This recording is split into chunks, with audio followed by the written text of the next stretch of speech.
Les enfants aiment mettre la main à la pâte. Aujourd'hui, je vais vous proposer de mettre vos mains dans la pâte. Donc en réalisant un pain, je sais que c'est la grande mode sur les réseaux, là, on voit partout du pain. Bon, moi je vais faire très simple, ça va être un pain, donc soit vous allez choisir deux options.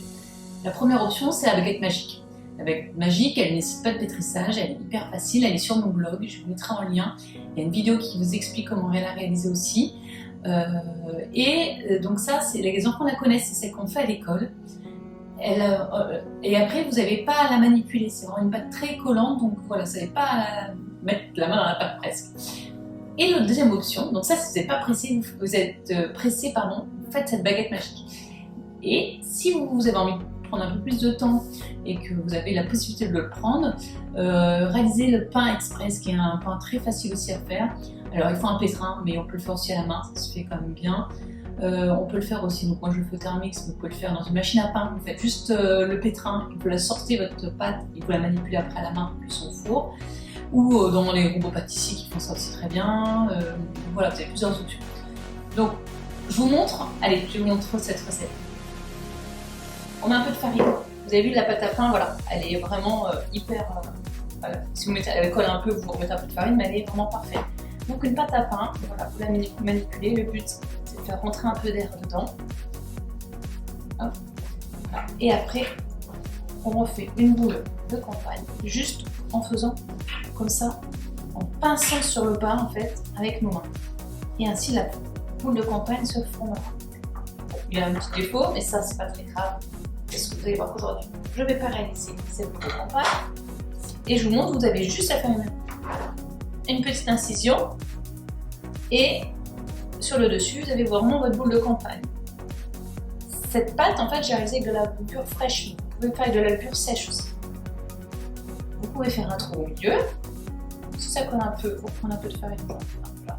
Vous mettez sur vos mains et hop on écarte et on fait une belle couronne. N'hésitez pas à écarter parce qu'elle va gonfler, hein. On a pratiquement 800 g de pain.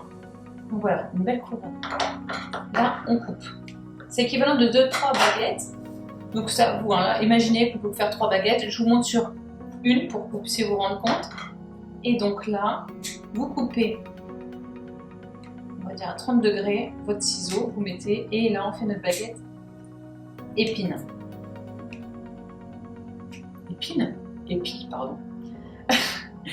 Et la sermentine qui est ici.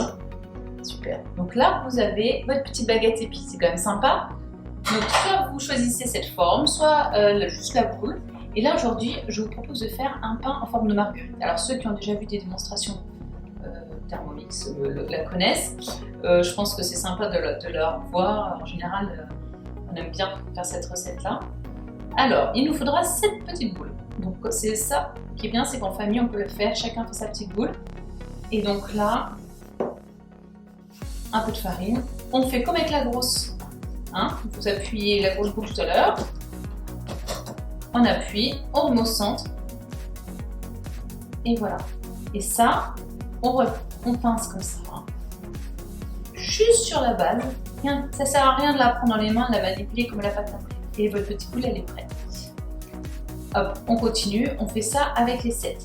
Chacun sa petite boule. Tout le monde est content. Hop. Et là, on met tout au centre. Et on revient pincer. Ces petites boules sont prêtes. Et donc, là, c'est sympa, c'est qu'on va pouvoir un petit peu les agrémenter de petites graines. Donc là, si vous mettez des graines, alors moi j'ai pris du pavot, des graines de lin, vous pouvez mettre du sésame, des graines de tournesol, enfin ce que vous voulez. J'ai pris 2, vous allez voir, parce que ça va avoir un rendu sympa. Si vous mettez directement les graines dessus, ça ne va pas tenir. Donc, on va tremper dans de l'eau et ensuite on trempe dans les graines. Et là, hop, c'est parfait.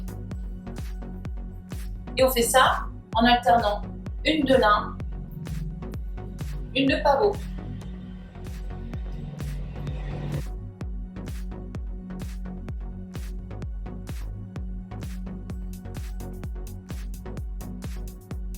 Ça y est, j'ai mis 7 petites boules. Et donc là, je vais alterner entre donc, le pavot, le grain de lin et c'est tout. Et voilà, je mets la plus grosse au milieu. On laisse écarter un petit peu comme ça, parce que vous allez voir que tout va gonfler et du coup tout va se toucher. Et là vous allez avoir un pain marguerite. Donc je l'ai laissé lever. Alors comme commence à faire bon, il va lever à température ambiante. Il a levé très vite avec la levure fraîche, ça lève très vite. Avec la levure sèche, un petit peu plus long. Là, en 40 minutes, il s'est levé. Si vraiment vous êtes pressé, vous le mettez au four à 40 degrés, pas plus, pour pas que la levure soit tuée et que du coup votre pain ne va plus monter.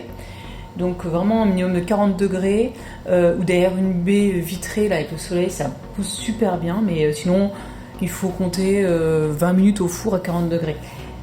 Là, c'est parfait. Quand il commence à crevasser, c'est vraiment le signe qu'il faut vraiment le mettre au four.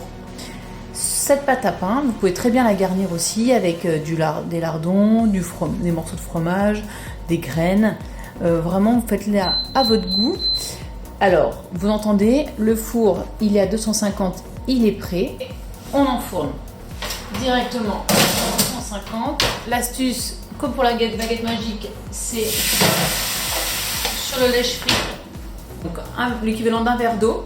Et ça va donner le coup de buée. Donc là, ça va être l'astuce. Votre pain va être hyper croustillant.